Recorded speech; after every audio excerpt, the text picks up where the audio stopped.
ভিডিওতে এখন আপনারা দেখছেন ওল্ড গোয়ায় অবস্থিত সেই ক্যাথিড্রাল চার্চের ছবি। এশিয়ার অন্যতম বৃহত্তম এবং প্রাচীনতম চার্চ সেই ক্যাথিড্রাল, যা 1562 সালে শুরু হয়ে 1619 সালে সম্পন্ন হয়। নির্মাণ সম্পন্ন হতে প্রায় 60 বছরের বেশি সময় লাগে। পর্তুগিজরা 1510 সালে সুলতানি শাসনের বিরুদ্ধে তাদের বিজয়ের স্মারক হিসেবে এই ক্যাথিড্রালটি নির্মাণ করে।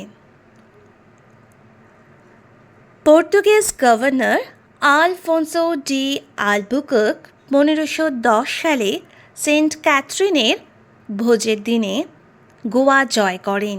এই বিজয়কে অমর করে রাখতে এই ক্যাথিড্রালটি তিনি সেন্ট ক্যাথরিনকে উৎসর্গ করেন। 1562 সালে গভর্নর জর্জ ক্যাপডেল পুরনো একটি কাঠামোর জায়গায় এই বিশাল চার্চের পরিকল্পনা করেন। এটি পর্তুগিজ ম্যানুয়ালাইন শৈলীতে নির্মিত, বাইরে টাস্কান শৈলী এবং ভেতরে করিন্থীয় স্থাপত্যের ছোঁয়া আছে। চার্চটি 250 ফুট লম্বা এবং 181 ফুট চওড়া। চার্চটির 2টি টাওয়ার ছিল, কিন্তু 1776 সালে বজ্রপাতে একটি টাওয়ার ভেঙে পড়ে। বর্তমানে একটি টাওয়ার আছে, যা গোল্ডেন বেল বা সোনালি ঘণ্টার জন্য বিখ্যাত। যে টাওয়ারটি ভেঙে গিয়েছিল তারই ধ্বংসাবশেষ আপনারা ভিডিওতে দেখলেন। বর্তমানে এটি ওপেন চ্যাপেল বা chapel of the cross of মিরাকলসের জন্য পর্যটকদের কাছে অত্যন্ত আকর্ষণীয় স্থান। এই গির্জায় প্রতিদিন 2 বার করে মাস অনুষ্ঠিত হয়। সকাল 7:30 থেকে সন্ধ্যে 6:30 পর্যন্ত ভিজিটার্সদের জন্য গির্জাঘর খোলা থাকে। রবিবার 3 বার মাস, 3 বার গির্জা অনুষ্ঠিত হয়।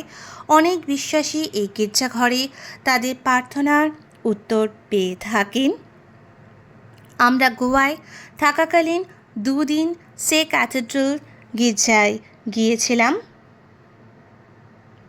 সে ক্যাথিড্রাল এখন ওয়ার্ল্ড হেরিটেজে পরিণত হয়েছে ইউনেস্কোর। এই গির্জাঘরটি মূলত রোমান ক্যাথলিক স্থাপত্যের এক অসামান্য নিদর্শন।